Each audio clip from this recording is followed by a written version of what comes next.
guys, and welcome to Phlearn. My name is Aaron Nace, and joining me in the studio is the wonderful Kat Filipinas. How you doing today? I'm doing great, Aaron. You look great. Thanks. You look like $1 million. Oh, I feel like $1 million.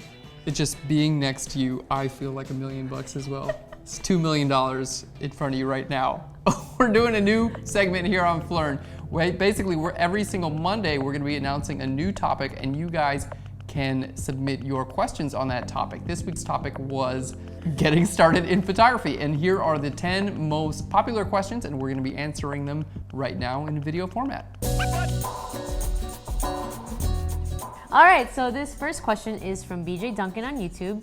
He's asking, how do you get into the corporate market of photography, such as product photography and portraiture?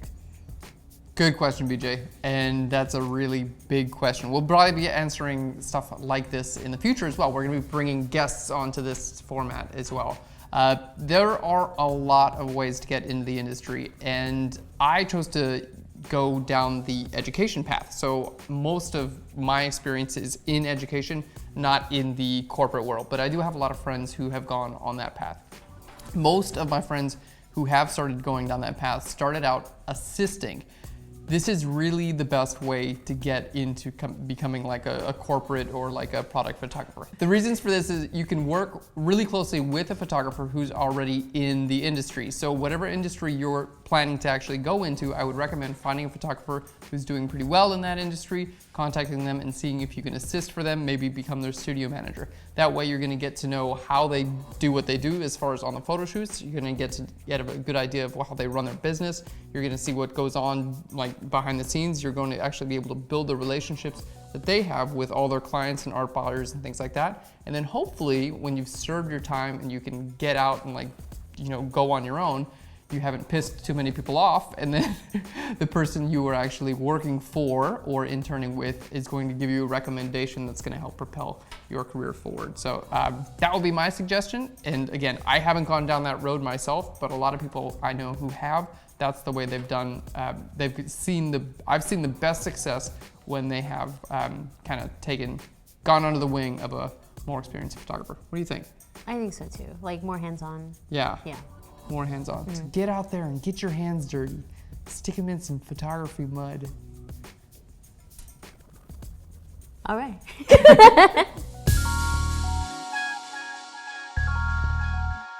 All right, so our second question is from Noel on YouTube.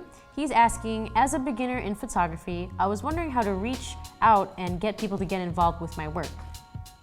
Okay, good question, It's Noel. like networking, right? Networking, yeah, I guess that's networking. When I first started in photography, it was mostly, well, I did a lot of self-portraits back in those days, so it was a lot of myself, because I didn't know the answer to this question either. And then I started bringing in a couple family members and then some friends. And early on, I had a really good friend, well, it was actually a husband and wife team, Thad and Sarah Lawrence, and they did a self-portrait project with me, and we both kind of like grew our love for photography together. And without them, I don't think I would have pushed myself as hard, and vice versa. It was really just the best relationship that could have happened, because I always had a couple people who were willing to help me, and they always had someone who was willing to help them. And I couldn't recommend it more. So finding like a close friend who has, a really similar interest. And we met on a Flickr meetup group, and that was really great. So that's kind of where it all started. And as the photography skill, because no one's really gonna care about your photography early on. I mean, your mom will, but no one else will really care because you're not gonna be that good. And that's okay, just keep going and you will get good. Like that's the only thing it takes to get good, is just keep doing it. And then after time, you'll find, like someone random here and there is be like, oh, cool, I like what you did. You can kind of create friends like that. It might just be random people on the internet, and then after time, people around you might take notice as well. So, and that's how Phlearn is built really too, is it's pretty natural. I mean, we're... To start somewhere. Yeah, you have to start somewhere, and it's like, one person, it starts with one person, then two people, and then three people. And, after time, it's friends tell each other's friends, things like that. But it takes time. Just don't think you have to get to like, 50,000 fans or like all your friends or whatever, like day one. Like find one friend, make sure like you have a great relationship, go out there and have a lot of fun, and that will just build and build and build on itself naturally, just like everything else in life. So, yeah. So third question is from Maxwell Skinnies on YouTube. He's asking, what is the purpose and benefit of light metering? Oh, well, what a coincidence. I happen to have a light meter right here. That was not planned at all. Great question. Basically, your camera has a light meter inside of it, and that's gonna be really great for measuring ambient light. That's the light that you can see with your eyes. It's always around you, and the camera can see it because it's always on, and it can get a pretty good idea of what the proper exposure is gonna be with the amount of light. Your shutter speed and your aperture and things like that, those settings change whether it's, early in the morning, midday sun, or late at night, or indoors versus outdoors. Same kind of thing with a light meter just like this. But these light meters are used when you want to use flashes. The light meters that are inside your cameras are really no good at metering a light that comes from a flash because they're made for ambient light. Not only that, but your camera does not speak to, let's say we use lights like our Einsteins. The camera has no idea that these Einsteins exist, and the light coming from the Einstein or a Profoto or Elinchrom or Alien B, whatever have you, they're so quick, it's a flash. It's just a flash of light. The camera has no idea this is even happening. So you could be overexposed or underexposed to the amount of light that's coming out one of these flashes, and your camera would never know. So what these guys do is they actually take a reading of the flash that's happening, and then they tell you how much light is coming from your flash. So we actually have a great episode on how to use one of these light meters. We can link to it right here, and you can see how to use one of these things. But basically you hit a button and your flash will fire. This will take a reading of how much light is coming from your light, and you want to match your exposure that you see on this screen to the settings on your camera. And that way you get a great exposure. You don't have to use one of these things. You can look, but if you find that you're taking pictures and then you get to your computer and your subject is either overexposed or underexposed, things like that, this is a really great place to start. Use the light meter, and it's going to make sure your exposure is spot on, absolutely perfect, 100% of the time. Good question. Great answer. Thank you.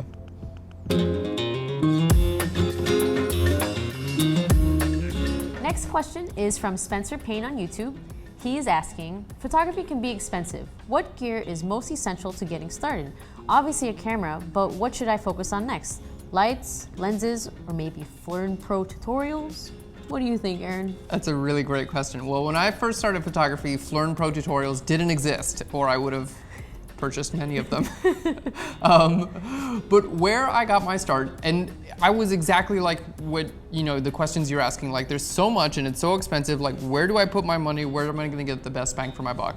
And I started out with lighting. I got a couple speed lights and I had a ton of fun with them. They're, I got a couple used ones. I got these like Nikon SB26s. I don't know, they might be hard to find nowadays, but you don't have to get a super expensive speed light. But if you can get one of those and a radio trigger and start playing with those off camera, that's gonna be great. But I would say that is in one category of playing around with lighting.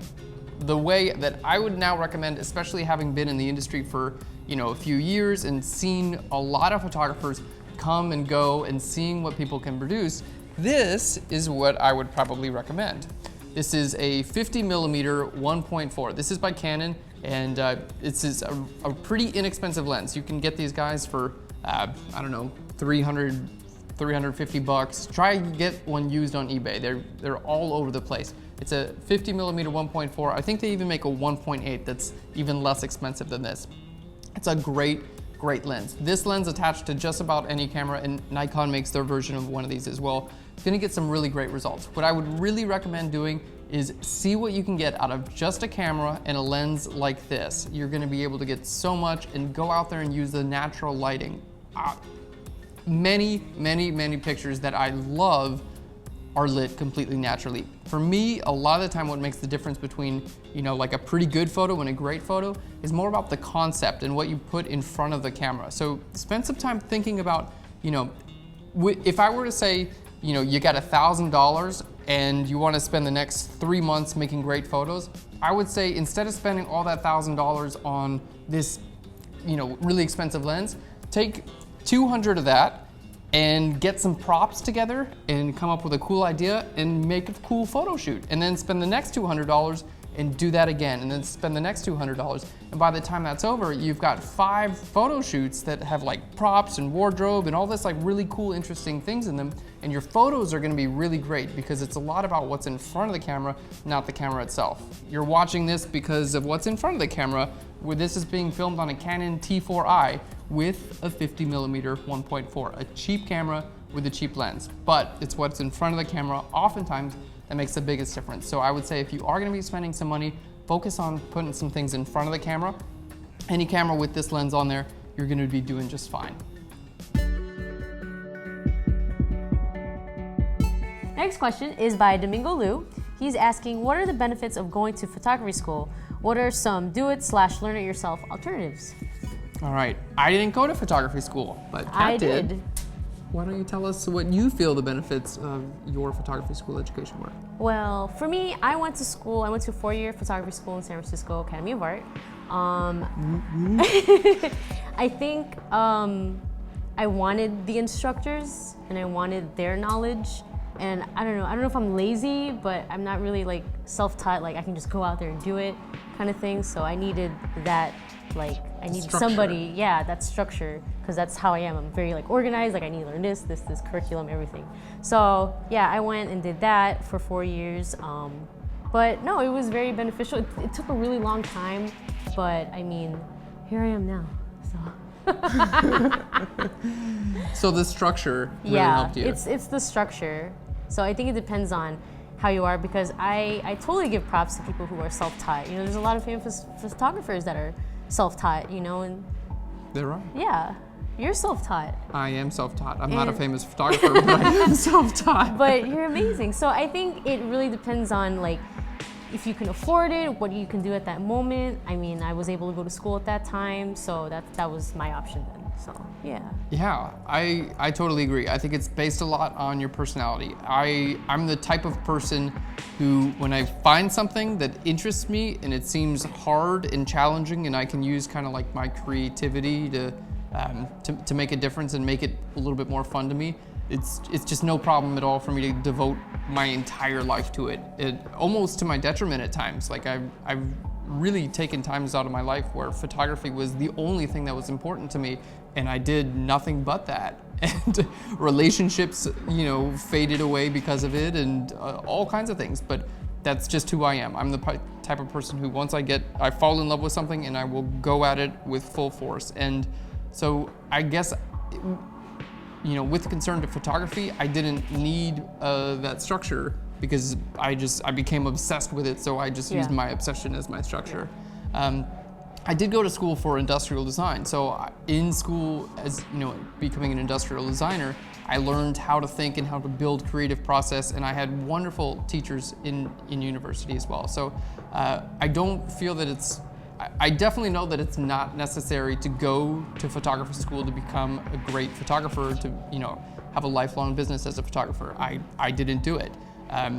But I wouldn't say that the institution or the idea of university is a bad thing either. I think it's a really important time for people to like kind of grow up and learn how to be on their own and learn how to function and learn how to really think for yourself in a new way. So I don't want to downplay the importance of, you know, a university structure. Yeah. I really enjoyed mine, but I don't think it's entirely necessary either. So if you are one of the people who you feel like you can just get out there and do it, in the end, getting good at something is as simple as just doing it a lot. Like, you guys have taken many showers, you're probably pretty good at it. Like, you've brushed your teeth many times, you're probably pretty good at it. You don't have to like think about it every time. If you do something a lot, you're just gonna get good at it. So if you're the type of person who can just get out there and take a lot of pictures all the time, you're gonna get good at it no matter whether you went to school or you're just doing it on your own. Great answer. Thanks.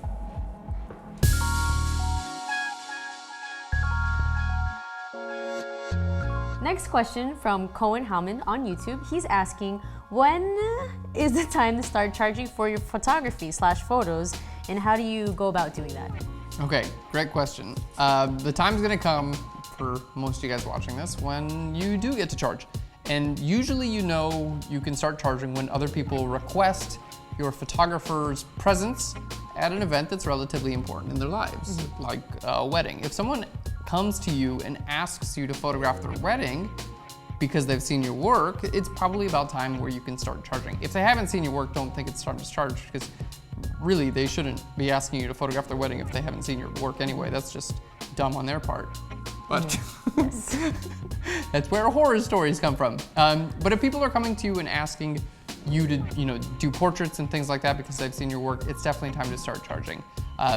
Start off relatively slow and work your way up. Do whatever you feel is comfortable with, but keep in mind, and it's a tricky subject because, it's something that at this point, at the early stage, you probably would be doing it for free anyway because you want to do it. But you've invested a lot of time into your talents, and you've invested in equipment. Depending on where you are in your equipment, you've got anywhere from $500 to maybe $10,000 worth of photography equipment by this stage, and you've got somewhere between 20 and a few hundred hours into your photography as well. Your time and that equipment is worth money, so don't feel bad about charging, especially if they're good. And if people look at your images and they like them and they want you to show up for their event and start taking pictures and paying, it's time for you to go ahead and start charging. As far as dollar amount, that's really just going to vary for everyone, but get something where you feel like you're not being taken advantage of. That's really important. And don't feel like, I think a lot of people charge too little. They always think, they lowball themselves, and then they have to work the rest of their career, or at least the beginning of the career, to overcome that. So I would just don't lowball yourself. I don't go to the dentist and expect him to just clean my teeth for free because I like him. I don't, that doesn't happen. You're gonna be doing a job for someone. You get paid for jobs. That's how it works. So don't lowball your prices, because you're just gonna have to wind up fighting that in the end. So my rough guide, and again, do this or don't do this. I usually, I'm gonna just say it. I come up with a number in my head of what I think I should charge, and then I just double it. That's usually how I price things. Okay. Even from the beginning, that's what I did, and it's always worked. So I know there are probably a lot of people who watch this are gonna be like, that's dumb, I would never do that, that's horrible advice. Take it or don't take it, that's just what I did starting out. So what about you? Well, for me, I think that's a common thing for beginner photographers. They feel bad about charging. I felt bad about charging. I was like, no, it's okay, but I think once I started getting better and better, that's when I started, slowly charging based on my skill. I thought it was only fair. And then I just talked to other people too, and they're just like, don't be afraid to charge. It's a business, this is your work, this is your time. Don't be afraid to charge, And I'm like, all right, fine. So I started being more strict with myself, and I just try to keep getting better and charging a little bit more, but just being fair too. But I think I just think it's how you feel about your work too. So yeah. Yeah. And I feel like a lot of people, when they're gonna book you and things like that, it helps to kind of show them what you're gonna be doing. Maybe you could do a little breakdown, because so many people don't even think about the editing process. Oh, hey, after shooting this event, I'm gonna spend 10 hours on the computer editing these photos. So if you go to your client and say hey, I've got 500 hours of experience in here. Here are some other clients. I've charged this much money. I'm gonna be taking your photos. Here's what I'm gonna deliver to you. It's gonna be about 10 hours of editing time. It's like this, and this equals this price that I'm gonna charge you. And then they'll be like, oh, okay. Then in their head, they're not just like, oh, I thought you just show up with a camera and take a couple pictures and then hand them to me. It's like, no. There's a lot more I of drove that. here, I brought my equipment, I have to edit these, I have to size them for you. Yeah. It's a lot of stuff that you need to think about, and I had to do a little bit more research on that, because before I used to do events for $100, and I would be driving everywhere. I would be there for 6 hours, and I edited like 200 images for $100. And then you're like, that's $1 an hour. Exactly. So you kind of just need to think about it. It may sound like a lot when you first think about it, but then you have to break down everything to where the money's gonna kind of go to. So yeah. All right, this next question is from DirkyBus23 on YouTube. He's asking, when was your point when you decided to start a business? And on which arguments did you decide on doing it? Okay, great question. I Really, in my career, I've made, I would say, 95% of my income based on teaching Photoshop. That's what I have always excelled at. That's what I wanted to do, and that's where I spent all my energy. Thus, Phlearn.com, which you guys are watching right now. And so I can tell you about that. And what that happened, I was really pretty early on in my state of photography. I was living at home with my parents, and I was really into taking pictures, and I was really into Photoshop. I fell in love with the program. It was like so cool, all the amazing stuff you could do, and I was just like, this is so much fun. And I just started creating super creative, like weird self-portraits and anything that I could do that was like the weirdest thing I could think of. I would just try to make it happen, and usually it involved a lot of Photoshop, because that was the part that was the most fun for me. And where I made my first dollar with that is someone on the internet, Bobby Hawes, I'll never forget him. He sent me an email and he said, hey, I don't know if you ever thought about teaching this stuff, but I would totally pay for a class if you were to teach this. So that set off like a light? Yeah, it set off a light. And I was like, wait a minute. Really? You would pay for this? So I called him on the phone. He's like, yeah, I would totally pay for that. And I was like, that sounds great. Do you think anyone else would? He was like, dude, total. So I tried to figure out how to do it. In my early classes, I used GoToWebinar, and it was like a live class, and I got together some images and put a message out there on Flickr.com, and hey, is anyone interested in learning how I do these fun photos? And I got a few hits, and that's kind of what started it all. So again, I was doing something that I loved, I was having a lot of fun, and then someone came to me and was like, can you show me how to have this fun and do this crazy stuff? So that's how I got my start. And just like a little side note, the part of photography, the part of creating images that was the most fun for me was Photoshop. That was like so cool. If the part of photography that's most fun for you is talking with your clients, like getting a real client relationship, build your business, build your ideas around that. If you what really love is like buying lenses and reviewing them and gear, and you don't care so much about the clients and the end image, start your company about lens gear, base it around the gear. So if you love something about photography, there's gonna be a space for you to carve out a business, or to carve out what you want to do for a long time around the specific part that you love. Everyone loves a different part of photography, and I would really recommend sticking to the part that you really love, because your passion's gonna show through. Great answer. Thanks.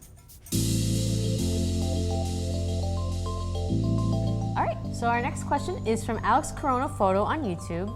He says, introducing myself is the hardest so far since I severely stutter. Emails and social networking only go so far before you need to interact with the client. Do you have any tips on how to socialize when you have a speech impediment?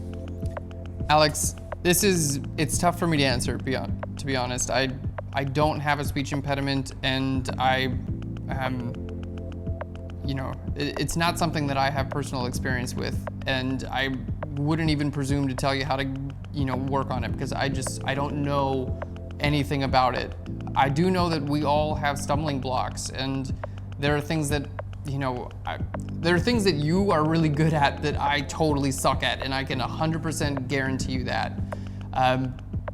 The biggest thing I can say is let your photography speak for itself. If your work comes from the heart, use the camera to speak, and anyone who's going to not let you get that voice across because you have a different voice that they might not be accepting of, that's an issue with them, not an issue with you. So let your photography speak for you.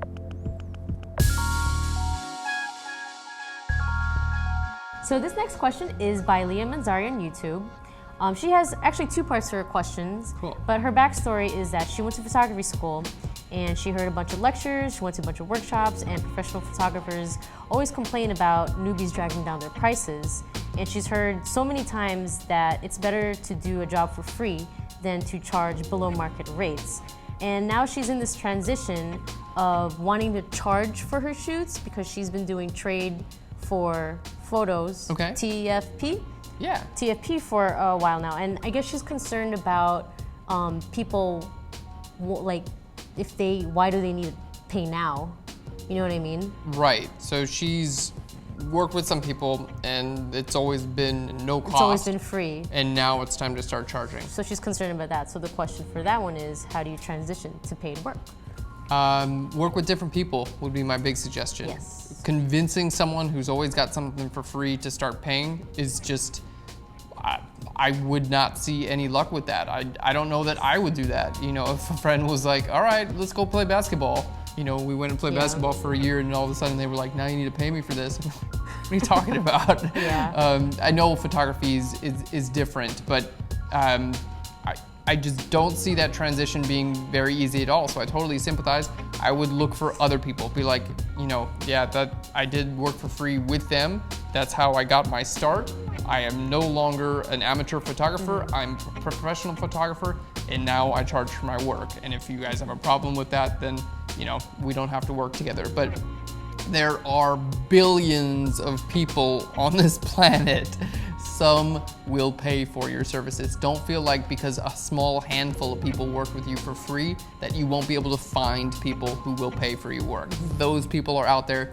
Just turn your head and look at them. Don't look at the free ones and say, now start paying. Just turn your head and work for the pay ones. So build a fresh new clientele. I would go say, from there. yeah, and there's nothing wrong. You don't have to like stop being friends with the other people. Just be like, no, well, you know, now I'm paid and all these other people pay me now. And you know, if you want to pay me, you can get my work. But if you don't want to, that's fine. You do it yourself, whatever. It's tough, Yeah. Really tough. All right.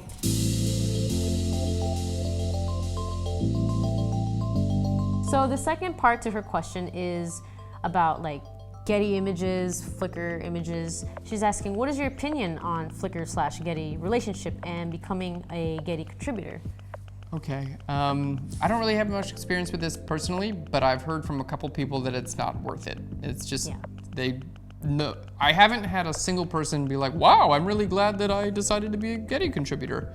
From what I understand, Getty gets the better end of the deal. And it's totally up to you. If you weren't planning on making any money and this is maybe a chance for you to get some money out of your photos, go for it, why not? But if you think you can do better on your own, most likely you can. So I declined that when they asked me. And yeah, most people I know just said, the people who did the research said it wasn't worth it. So that's all I know. Yeah, I feel like if you do it yourself, if you sell your own photos, you have more control with that and like charging and how much you get paid for it. Yeah. Yeah. I don't like the idea of someone taking my work and selling it and then I get like 10% of the profit. Yeah. Or whatever it is. It's just not cool. Again, preference. So that wraps up our Q&A for today. You asked and we answered. Yeah, guys, thanks so much for all your wonderful questions. We did notice a couple of things that we're gonna kind of keep in mind. If you guys do upvote some of the comments on YouTube, we're gonna be more likely to answer those. So if you're reading through the questions, you're like, oh, that's actually a really good question, give it an upvote and we're more likely to respond to it. Also, this is only the second one of these, so they're gonna get better and better. And if you guys do have suggestions on how we can make these videos better for you, please let us know in a comment down below. Don't forget, subscribe to our channel and share it with all your friends. And you can visit Phlearn.com as well for great pro tutorials and other exciting news and features and interviews and all kinds of fun stuff that are not available on YouTube. Thanks so much for watching, guys. We'll Phlearn you later. Bye, everybody. Bye. Bye. Bye. Bye. Bye.